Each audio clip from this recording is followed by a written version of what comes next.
Detroit Lions do not need to fall victim to the misconceptions out there about their interior defensive line. Let me explain.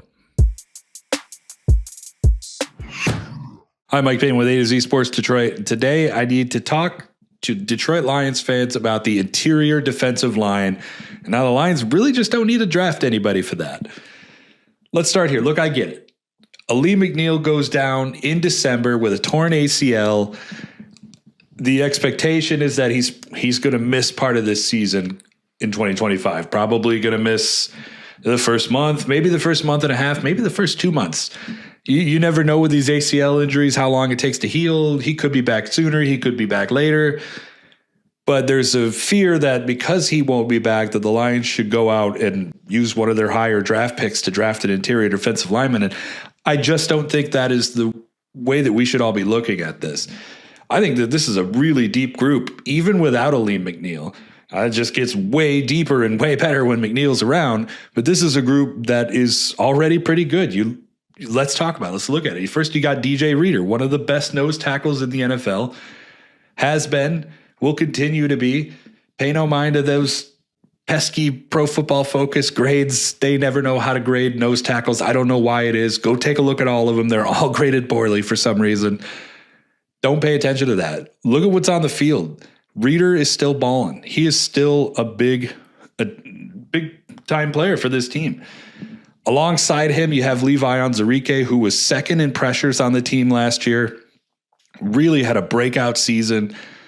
You got to think that he's going to continue going up instead of going down. This is really the first time that he's had a full season under his belt.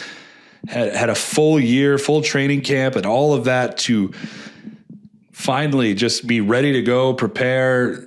You get another one of those. I think that this is going to be a huge season for him. Plus, he's on this make or break contract that he almost kind of designed himself. 1 year, $5.5 million.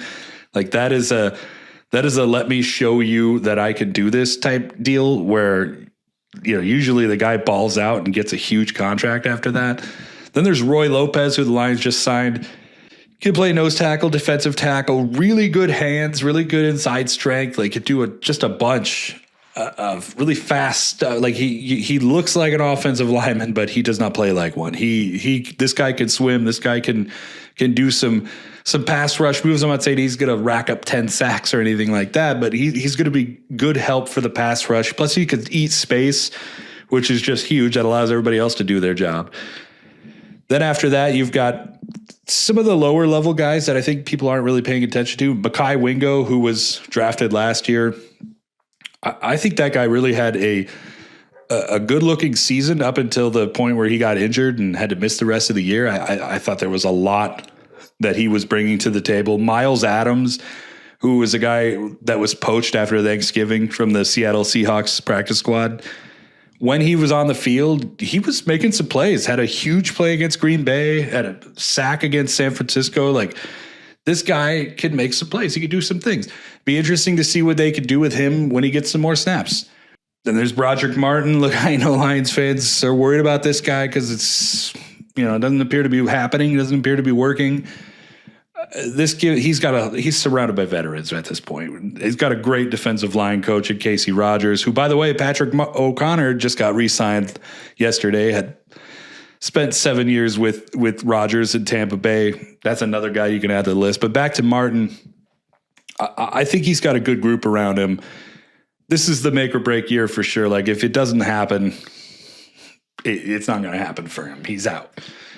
But if he's able to figure it out this year, then I think the Lions have another pretty solid interior guy there. So having those guys hold down the fort while you wait for McNeill to come back, that is a good group. I don't think you need to go out and use a draft pick for that. Now, if you want to, you can. I'm not going to tell Brad Holmes that he's dumb if he gets to that best player available section, which is every pick for him, and he sees a guy like Derek Harmon or Ionis Peoples, just sitting there.